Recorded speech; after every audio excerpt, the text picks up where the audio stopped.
Welcome, my name is Aditi Singh. Today we're going to be talking about traditional medicine and doing a comparison of back then versus now. This video is going to take a historical look on how medicine has changed over time. It certainly doesn't cover everything, but it's a fun way to learn. So let's get right to it. Long, long ago, the world was a very different place. For one, there was no Wi-Fi, and Apple was considered a fruit and not a company that manufactures devices like laptops and iPhones. But that's besides the point. Today's story is going to be about how medicine got to be the way it is today. Today, medicine is very blue, also very advanced. Here we see doctors fist pumping one another. Yep, yay! Teamwork makes the dream work. Although, I hope that they are done with whatever they were supposed to be doing because I'm pretty sure that is not very clean. In any case, the point is that today, medicine is advanced and uses a lot of technology to help people get better. And it wasn't always this way, and it took a lot of effort and work on the part of many great minds to get here. To get a better understanding, let's travel back in time. That's right, we're gonna have to go all the way back. We need to go back to the time where there were no formal doctors. Instead, many religious leaders took charge and were sources of comfort and help during times of illness and hardship. That's right, monks! Monks in monasteries played the role of doctors today. They would listen to people's problems and, after hearing their stories, provide them with remedies.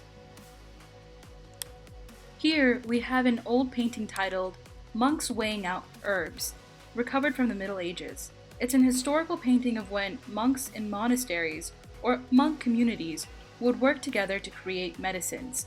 If we look from left to right, we have the first monk weighing out herbs in a scale. The second monk is using a mortar and pestle to grind the herbs into a paste or powder. We'll take a closer look at this process later. The third monk is boiling the herbs. This is how monks would make many medicines in the past. Let's take a closer look at mortar and pestle and how it works.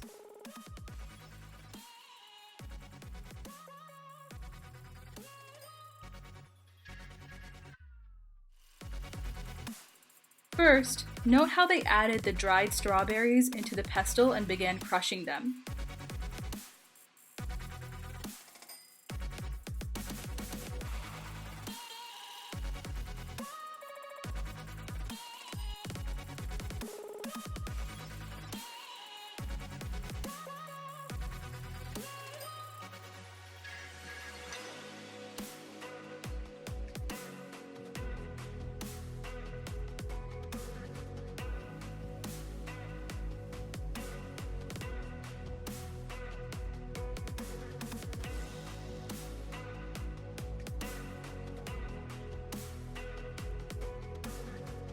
Slowly, after using the pestle to crush the strawberries for a while, they become a powder.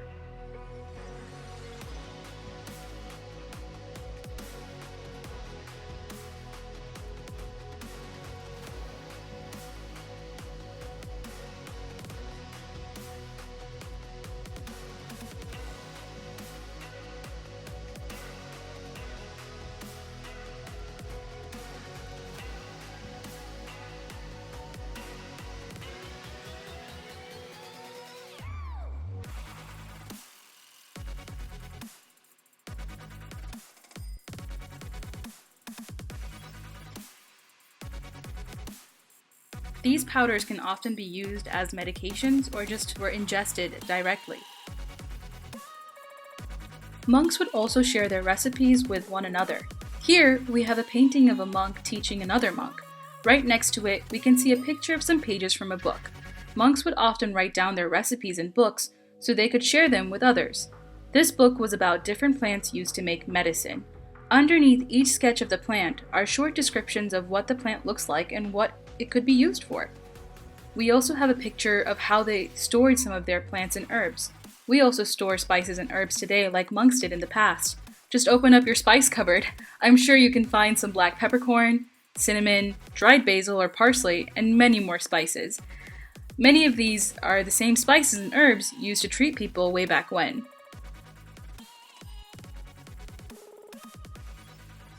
So we've learned a lot. Let's do something fun now with what we've learned. Follow me in making a monk medicinal recipe. We're gonna make some tea. Here's everything that you will need.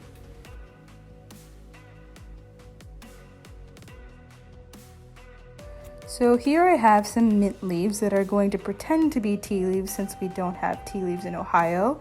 Next to it is ginger.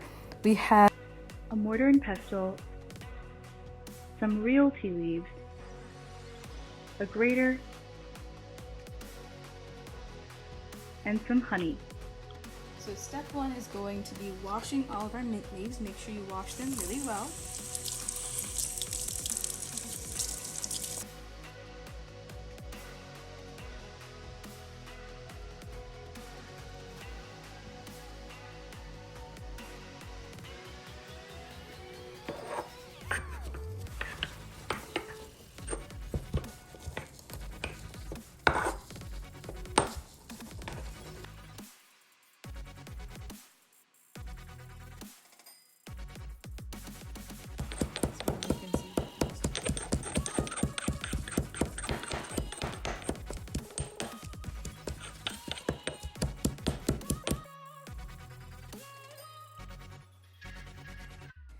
And that's the end result. And over time, if we leave the actual tea leaves out to dry, they dry out and start looking like this. So now we're ready to make the tea. This next step is going to involve some cooking, so make sure you grab your parent to help you. Step 1, get some water inside of a pot. You can determine how many cups you'd like. I'm gonna make about 4 cups. We're gonna start boiling this. As it starts to boil, let's grab our ginger and grater. Now this is sharp.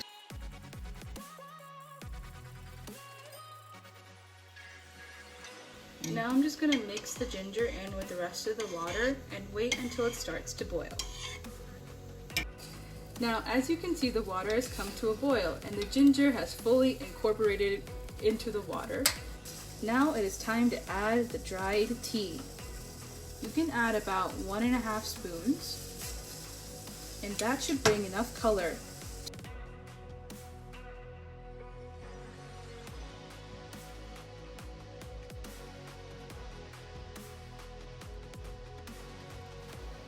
Look at how the color is totally changed to this dark brown color. Now we're going to add some milk.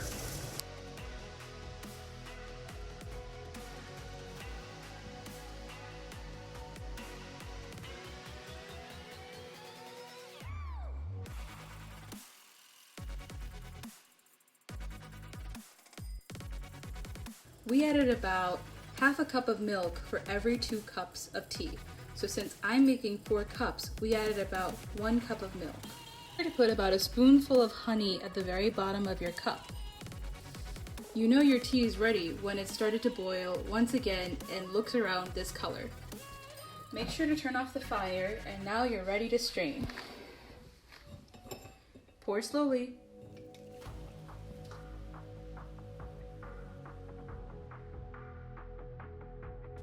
And there you have your tea ready to serve.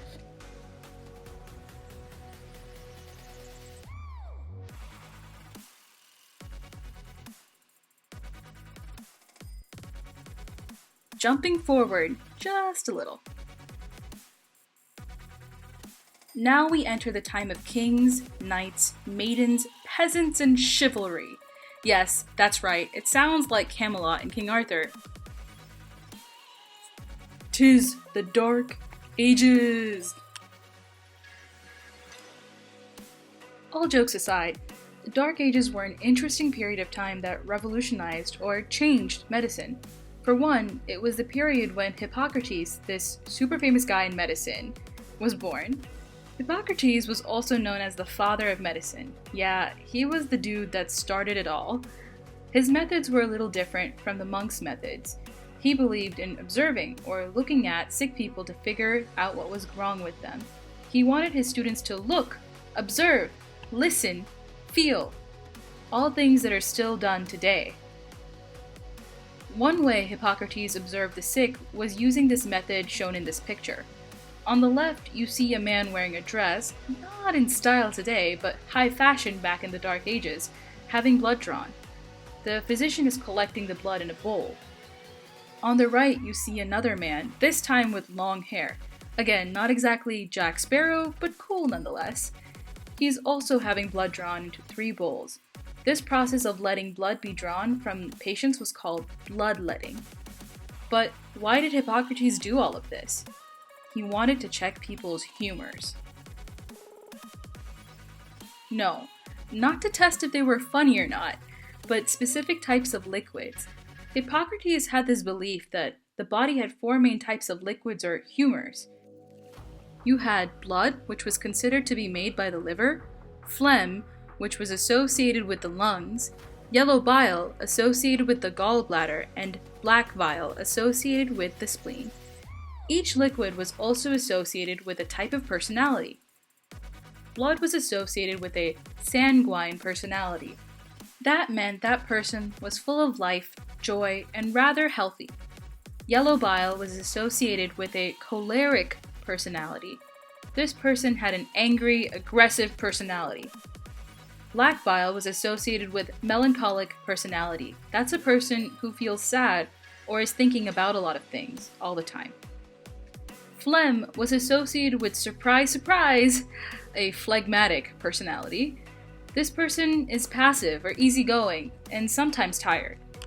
Having more or less of specific humors led to having more of one type of personality over others.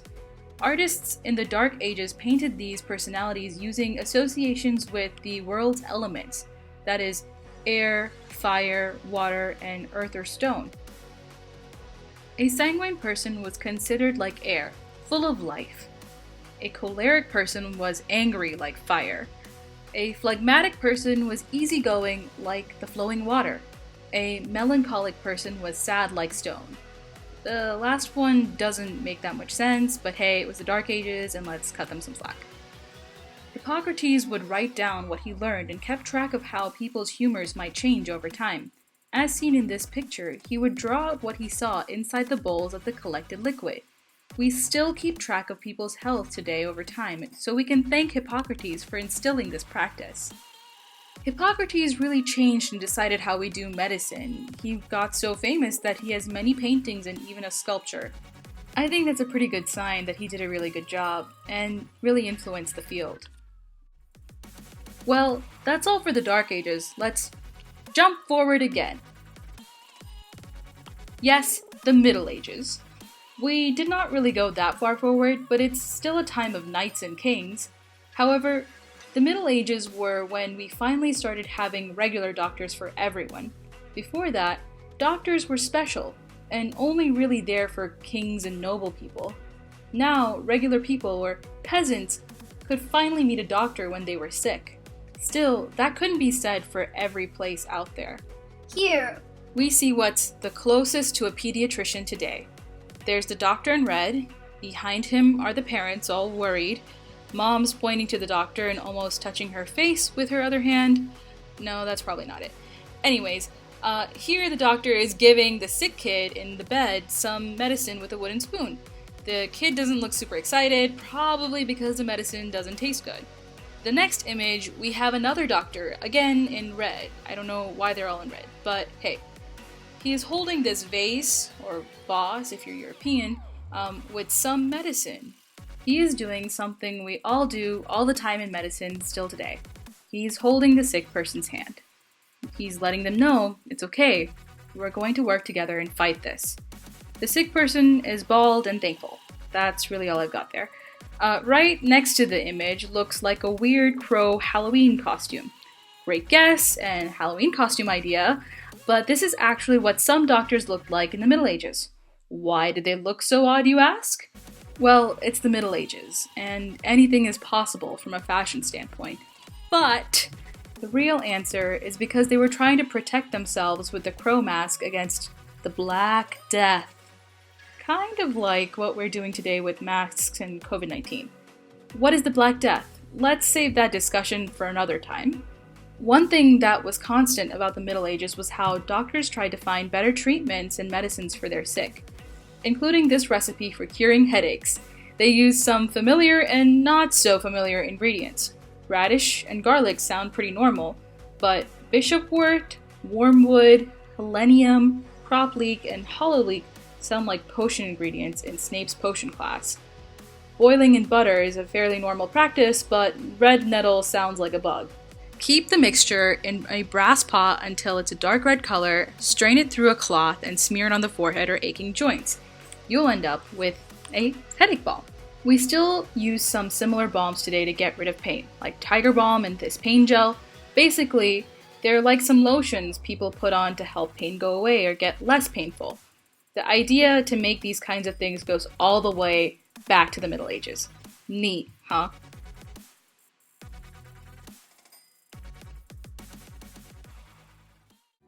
I think we've learned a lot today. I hope you had fun while learning it. Please tune in again next time. Until then, stay safe and be well. Bye-bye.